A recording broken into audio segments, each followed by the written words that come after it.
On today's show, Klay Thompson is absolutely going to make Luka and Kyrie's lives easier next season. I'm going to tell you how in today's Locked On Mavs. I'm Luka Doncic and this is Locked On Mavericks podcast. If you don't believe, you shouldn't be here. You are Locked On Mavs. Great, Rusty. Your daily Dallas Mavericks podcast. No one's dying. Part of the Locked On Podcast Network. Amazing. Your team every day. Still can't even be open. And welcome. You are locked on to the Dallas Mavericks. My name is Nick Angstadt, media member and NBA channel manager of the Locked On Podcast Network. Your team every day. Thanks for being part of the show, making Locked On Mavs your first listen today. The best way you can help us grow the show is to listen every day on any podcast platform. Leave a 5-star review. Take us with you wherever you go. Like the video on YouTube and comment anything below on YouTube and on Spotify now too. Let me know what's one thing Klay will do to make Luka and Kyrie's lives easier next season. I'm curious what you guys have to say about that. Today's episode is brought to you by Game Time. Download the Game Time app, create an account, use that code LOCKEDONNBA for $20 off your first purchase. Terms apply. Download Game Time today. What time is it? Game time. Today's episode, we'll get into the ways that Klay Thompson will make Kyrie and Luka's lives easier. We'll talk about Klay with the ball, Klay as a movement guy on offense, operating in tight spaces, in transition as a vet. We'll talk about his high IQ, the attention he'll take off of those guys, and all that kind of stuff. But let's start here. Klay Thompson on offense is absolutely going to make Luka and Kyrie's lives easier next season. And I just kind of find it interesting the way that Klay Thompson has kind of been presented and the way he was with the Warriors last season. Because I went through, and if you're a Mavs insider, you subscribe to the text chain, or you subscribe to the text alerts. I did a video where I went back and I watched a ton of Klay Thompson shots last season, and I'll upload the video and I'll send it all out to you guys. So if you want to get that, subscribe to the insiders. But the way Klay Thompson was used last season with the Warriors, he was their number 2 option. He was the number 2 guy. He took the second most shots on the team. Kuminga didn't step up into that role. Wiggins wasn't in that role as much. They didn't have Jordan Poole anymore. Draymond's not that guy. Podziemski started, but he wasn't really. Chris Paul's not really that guy anymore. Klay Thompson was still that guy. He was the second guy for the Warriors. There were a lot of times when his number was called. And for the Mavericks, his number will not be called as much. It just won't. You have Luka and Kyrie, 2 guys who will call their own number, will have the ball in their hands a lot, and have had the ball in their hands a lot. But now you have the finals where Luka and Kyrie have the ball in their hands a lot. And all of a sudden you go, oh my gosh, they can't do it all. They can't score enough against this team. It's just not enough. They need a release valve. They need something because there's so much pressure on those guys to create, to create for others, create for themselves, to get open, to find space, to be able to figure out how to put the orange ball in the red rim, right? Like, put it in. And I think one of the big things Klay Thompson is going to bring to this Mavericks team is just relieving pressure. Luka and Kyrie were queen under pressure, right? Under pressure, pushing down on me.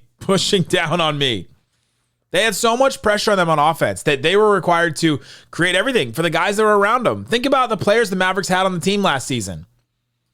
Lively and Gafford, you got to create for them. Now, they're helpful with the rolling and all that. And yes, all these guys bring different things to the table, but think about the players that they had to play with. Lively and Gafford, you have to create for them. Okay.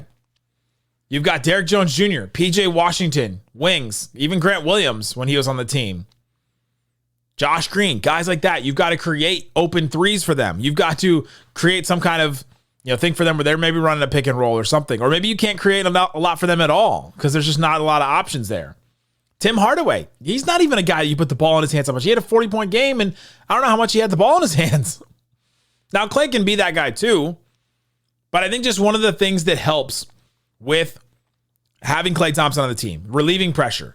Think about all the deep threes you've seen Klay Thompson hit and just take, and the amount of attention that's going to be on Klay Thompson with those deep threes. The spacing is going to improve. The difference between Derrick Jones Jr. and Klay Thompson and spacing for the Mavericks next season is going to be vast. Think about how a defender defends Derrick Jones Jr. and defends Klay Thompson. Still can't leave me open. That's right. No matter what he does on defense, this will be true on offense. It will help the Mavericks. It'll make it lives easier for Luka and Kyrie. There was a couple plays I saw last season when I was watching a bunch of Klay Thompson plays where the Warriors would just stack everybody on the right side or the left side. Clear, and Klay would be all by himself on the other side. And you just, at one defender, just cannot leave him. No, you have all this stuff going on one side of the court, and the defender just cannot leave him. So Luka and Kyrie, I imagine the Mavs are going to try to do some stuff like that. They can operate in real tight spaces. They can have all those defenders on them over there, and Klay can just be all over by himself on the other side of the court. And then if that defender decides to leave, bad news bears for that team. You can clear out a side. Relieving pressure. You can run plays for Klay Thompson. There was a play I saw over and over again. If you're a Mavs Insider subscriber, you know that I mentioned this play like 8 times when we were going through the footage together. You can run plays for Klay. There's a play where he starts on the baseline. He comes off one screen or maybe 2 screens, curls around the top, and he's wide open for a 3, or he drives into the lane. How many players could do that last season for the Mavericks? How many players, let's just even start with this. Speaking of relieving pressure, the geometry of the court, where players had to be. So you've got Luka and Kyrie. They can be anywhere. You can start a play from them from anywhere. Lively and Gafford, Dwight, whoever else, the centers, they've got to be in certain spots. They've got to be on the blocks. They've got to be setting a screen. So you've kind of just got the middle of the lane. Some of the wings, you've just got the edges. You got, all right, space the floor. But who was there running back and forth across the baseline? Who could start plays from down there? You could kind of run Tim Hardaway Jr. off of a screen like that. You start him on the baseline. He runs up. That area was just not being used a lot last season for the Mavericks because you couldn't really. You have guys set up in just their normal spots. 2 guys in the corner, Luka and Kyrie on the top, and a roller going back and forth. Now you can put Klay Thompson down, running back and forth across the baseline, and a defender still can't leave me open because he could just start a play from anywhere. That changes the geometry of the court for the Mavericks and changes how Luka and Kyrie will play because pressure will be relieved from them. That play where he starts on the baseline, comes off of a couple screens, couple off-ball screens, turns. Tim Hardaway runs off of that. He takes a shot probably. If not, then does he try to drive? Klay Thompson could do that. Klay Thompson a couple times I saw on these plays where he'd drive a little bit, got the defender on his hip, stop, pop, pull up, hit a jumper. Who's doing that on the Mavericks last season? Luka, Kyrie? Maybe Tim. Maybe Hardy? Not many. And then one of the other things I think he relieves pressure on is you've got one less place to hide a defender. I was watching the Warriors play the Celtics last season. And you start to look around, okay, all right, you got, Jrue Holiday on Steph. You've got Jaylen Brown on Kuminga or Wiggins or whoever. And then you put Derek White on Klay. I was like, man, if the Mavs played the Celtics now with Klay Thompson, does Derek White still guard Klay? It's just one less place that you can hide somebody. Put Jaylen Brown on Luka, put Jrue Holiday on Kyrie, then put Derek White on. I have to put Derek White on Klay, and all of a sudden he can't roam around. Remember the success that the Celtics had last season in the finals playing the Mavericks. I kept saying you've got Jaylen Brown guarding Luka one-on-one, you've got Jrue Holiday guarding Kyrie one-on-one, and then you've got Derek White just roaming around causing chaos. Jason Tatum roaming around causing chaos on defense. They can't do that anymore because still can't leave me open. You can't. Derek White just can't leave him to, just can't leave Klay Thompson to go and try and muck up a passing lane, to try and come over and dig and try and help and slap the ball away from Luka as he's dribbling down the court, dribbling into, a drive. Can't do that anymore. Relieving the pressure. Klay Thompson is going to relieve pressure off of Luka and Kyrie by spacing the floor, by running plays for him, and by not allowing defenders to hide in certain spots. I've got a bunch more. I've got one thing that I think will absolutely transform the Dallas Mavericks that Klay Thompson will bring to the Mavericks. It's something that we haven't really talked about yet, but we'll get into it coming up. If you don't believe, you shouldn't be here. Today's episode is brought to you by Game Time. I used Game Time today. I went to the Dallas Wings game, and it was great. Game Time is awesome because as I was on my way to the game, You can check out the pricing on tickets and they go down. You've got all kinds of great stuff. You get the priority game time picks. Curation makes it easier to save more on sports, comedy, concert, theater, that same day thing. You've also got the all-in pricing that I love. You just toggle the feature on, you turn on the all-in pricing. You see all the prices up front. You do all that. You have all the fees right at the start. Prices go down as the event gets closer, which is what I love about it. You get to the day of the game and all of a sudden people want to sell their tickets and they have to lower the prices to be able to sell them. And Game Time helps you to be able to take advantage of that.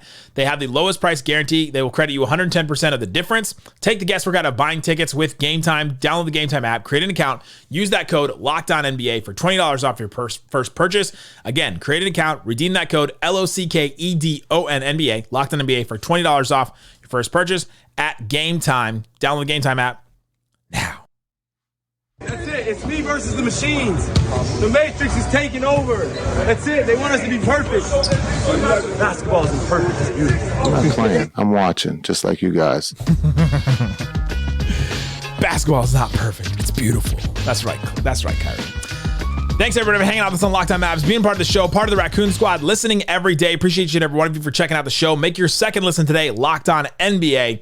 I'm on there on Thursday, so you can go check out that. I will also be on there Monday, today, with Jackson Gatlin talking about the Dallas Mavericks. So go check out Locked On NBA wherever you're listening, watching to this show. You can watch Locked On NBA and make it your second listen. All right, Isaac, let's get back into the things that Klay Thompson will do to make Luka and Kyrie's lives easier next season. He will relieve pressure from them with his spacing that he'll provide, with running plays for him, with you not being able to hide another defender. And think about this. One of the things that will transform the Mavericks next season, they already kind of took a step in this direction, which was great. Anytime a team doubled Luka, which was a lot, he was doubled the most last season of any player. Anytime they doubled Kyrie or put extra attention on Kyrie, but especially doubled, think about what would have to happen. All right, the double, you can see it in your head. Around the half court, Luka gets doubled. Around the half court, Kyrie gets doubled or doubled off of a screen. Lively, Gafford, come up and set a screen. PJ comes up and sets a screen. That defender that was with those other guys stays with Luka or Kyrie. Now, what do you have to do? Mavs go into their double team play where Lively comes up and Lively, steps into the free throw line, and then all of a sudden that's Lively out of the short roll. He was excellent. Making the right pass, finding the right guy, finding the open player.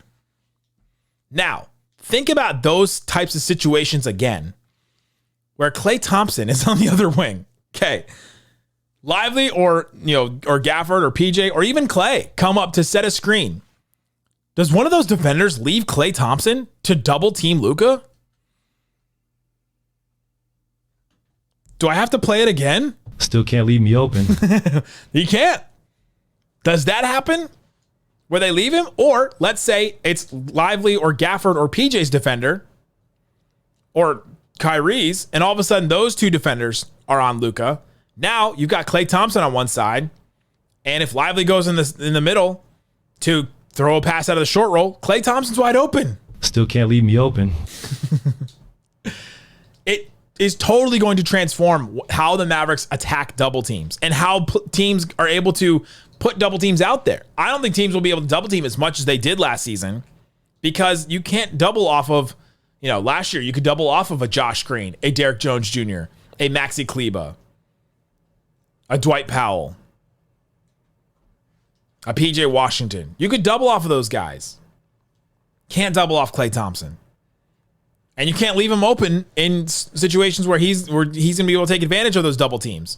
So when Luka or Kyrie get doubled, and then the Mavs are playing 4-on-3, you better hope as another team that you didn't leave Klay Thompson wide open. And if you do, then all of a sudden somebody else is open, and that just relieves pressure all over the court. Or imagine Luka and Kyrie, or think about this. One of the things that I've been thinking about a lot is Kyrie playing against the Thunder and why he struggled so much against them. They put extra attention on him, and they would send a help defender or another defender to stop him going in on drives. Anytime he had the ball in his hands, they just sent somebody. They sent delayed help, and they were able to send somebody over to come over and help off of a Derek Jones Jr., a PJ Washington, a Josh Green. And then Kyrie wasn't able to just take advantage of one-on-one. He had to beat 2 different defenders and find ways to figure out how to create his own offense. And then sometimes he just didn't and couldn't, right? And that's why he had games where he scored 9 points. But now, what if one of those players is Klay Thompson? What if Kyrie is driving on the right side and you put Klay Thompson on the right side with him? You set up Klay Thompson over there. So now, where's that help defender coming from? Is it coming from Lively or Gafford in the middle? Is it coming off Luka from the left side of the court, the opposite side? Is it coming off of PJ on the opposite side of the court? Where you could just easy swing that pass and all of a sudden it goes to Luka who's open? Or does it come off of Klay who's on the strong side right there, but you can't leave him as is open? He's just going to help. There's just not going to be as much attention on Luka and Kyrie because of Klay Thompson. Now, Luka and Kyrie will still get a ton of attention, obviously. But I think he'll take some of that attention. Just take some of it off and relieve some of the pressure.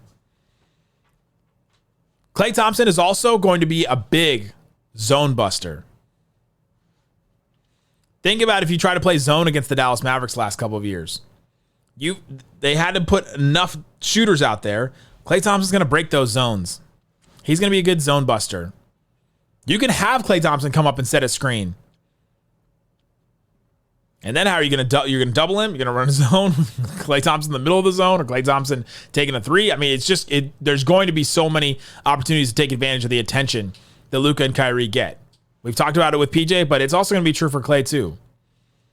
Here's another one that I think is kind of I've maybe gone too in my head on this.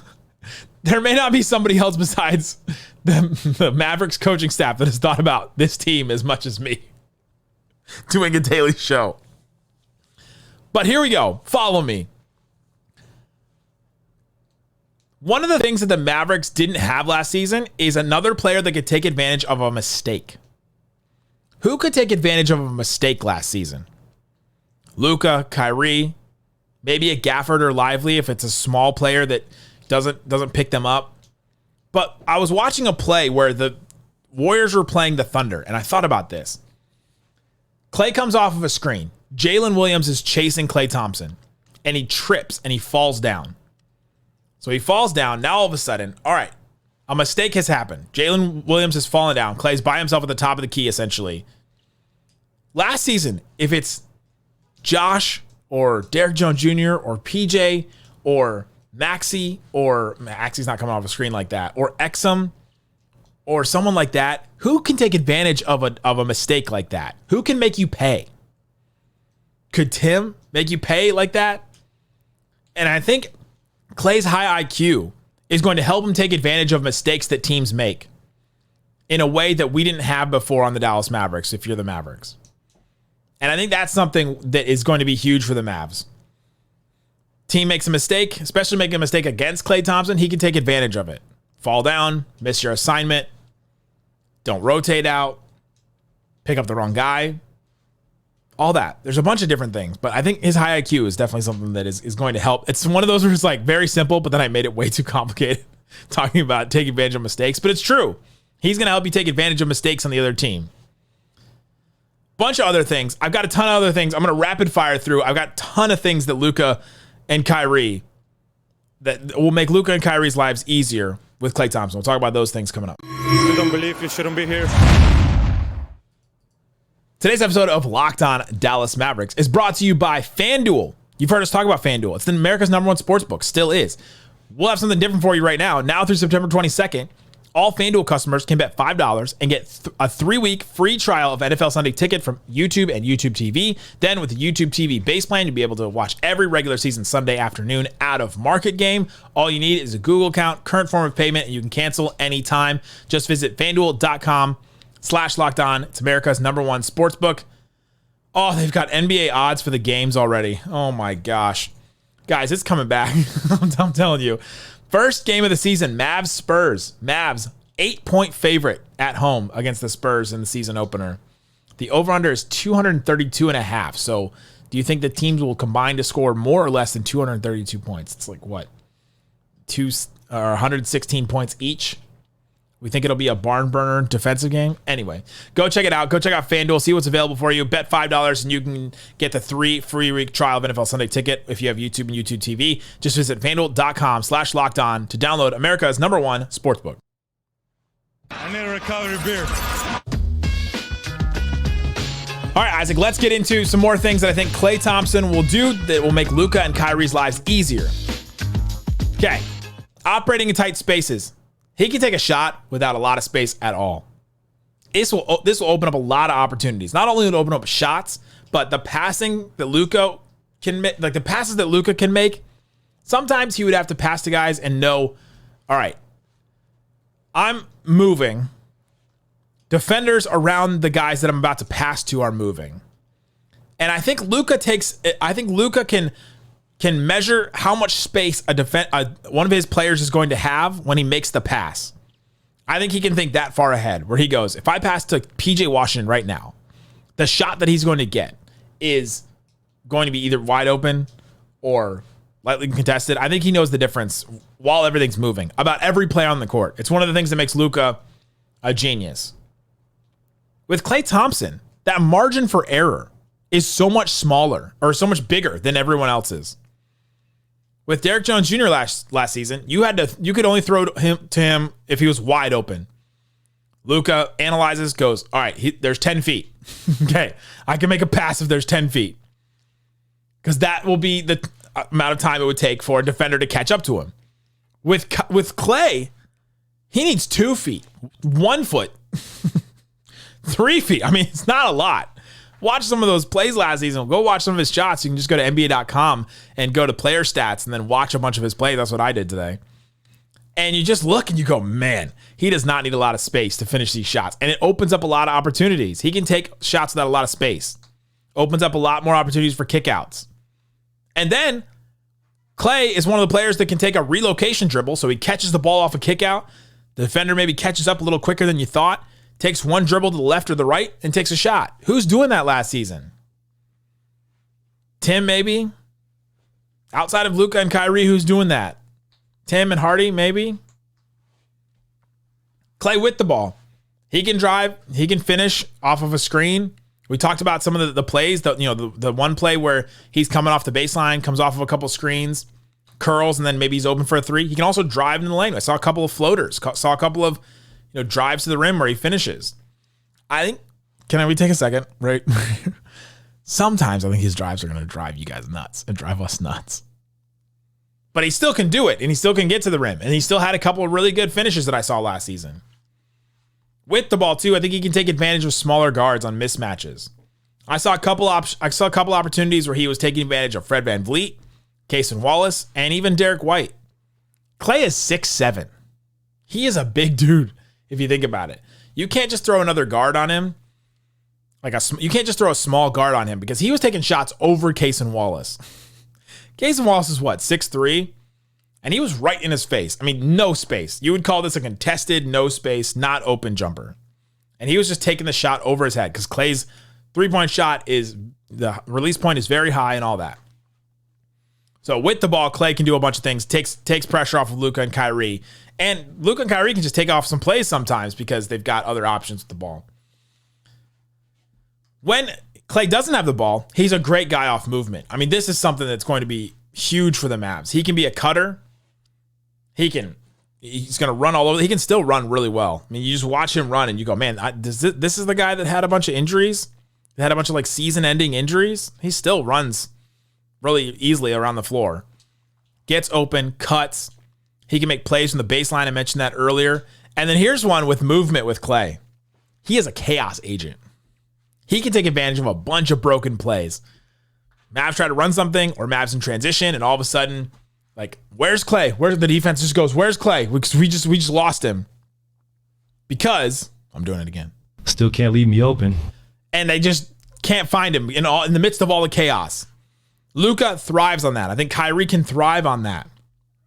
In the midst of all the chaos, you just find Klay. Find Klay. Find him somewhere, kick out to him. He's going to find the open space. He's going to be open. Chaos agent. I think he'll take advantage of some of the plays like that. Another one that's kind of sneaky is Klay as an inbound option.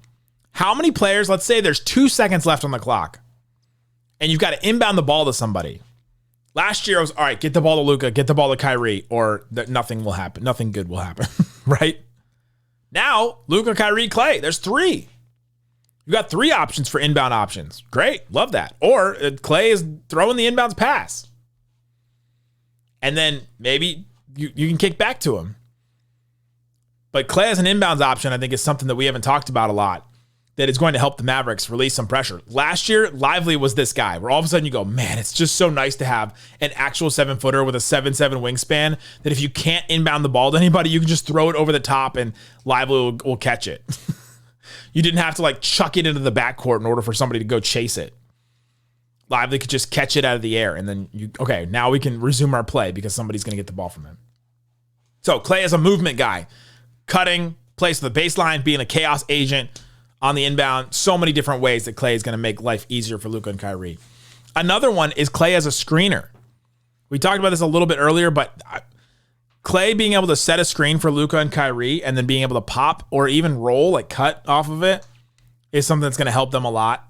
It just creates, again, it creates chaos for defenses. Where all of a sudden you go, all right, well, we got to stick with Klay, but all of a sudden Luka has got a defender on his hip, and now what do I do? That's what you want the defense to think about. Now what do we do? And I think having Luka, Kyrie, and Klay at the same time will have defenders thinking, now what do I do? In transition, this is one where I kind of went back and forth. In some ways, it's going to be tougher without Derrick Jones Jr. You don't have that guy to kick out to, but I think Klay will still run in transition. Saw a couple plays where he was getting out in transition. But you know what's going to help a lot is Klay taking transition threes. Those are going to swing quarters, swing momentum, swing moments. Those are going to swing times next season where you go, man, Klay Thompson hitting these transition threes allowed Luka to rest in the backcourt. There's going to be times where Luka gets the rebound and just outlets it to Klay for a 3, Lively for a dunk, Gafford for a dunk. He's just going to be able to kick out to those guys and not even have to go just, 3-point line to baseline. That's it. And in transition, chaos agent running around, you just can't leave him open. The last thing that I think will help Luka and Kyrie is just Klay's championship experience. Klay coming in as a veteran, having that experience, having been to multiple championships, won multiple championships, played with different teammates, played with Curry, played with a personality like Draymond, played with Kevin Durant, played with a bunch of different guys. I think that, and he's an easygoing guy to get along with. I think him coming in and having that championship experience is going to help this team. Last year, who had the championship experience? It was Markieff Morris, who had won the title with the Lakers in the bubble, and it was Kyrie, who won in 2016. And that was it. And now you have one more guy coming in. One aside, by the way, the Mavs have been doing these workouts in LA, right? They all got together, and I posted some of the videos on Twitter, and I posted some of them on YouTube on the shorts as well. And Markieff Morris was there. He also tweeted the other day, anytime, like any day, one of these days, it'll happen. He quote tweeted somebody that says it would be a good day to re-sign Markieff Morris. He said one of these days. So he's still hanging out with the team. Find that interesting. But they didn't have a lot of championship experience last year. Now they have one with Klay Thompson coming in, helping those guys, helping other younger players with their shots and all that. I think he's just going to be great to have him as a locker room presence. And that's the ways I think Klay Thompson helps the Mavericks. There's a bunch of different ways, bunch of different things he can do. There you go. If you haven't, subscribe to the Mavs Insiders. If you want to support the show, text us, get text alerts from me on Mavs rumors, watch film with me like I did today, and more. Subscribe to become a Locked On Mavs Insider. Text the number 214-643-8637 or click the link in the description. We'll do that. Tomorrow, Slightly Biased and I will be back, talk more Dallas Mavericks. We have all kinds of stuff breaking down the rest of the week. Slightly Biased will be on twice this week. Also, Noah Weber from Smoking Cuban, I think, is going to come on this week as well. Guys, thanks for listening to Locked On Mavs. Peace out. Boom!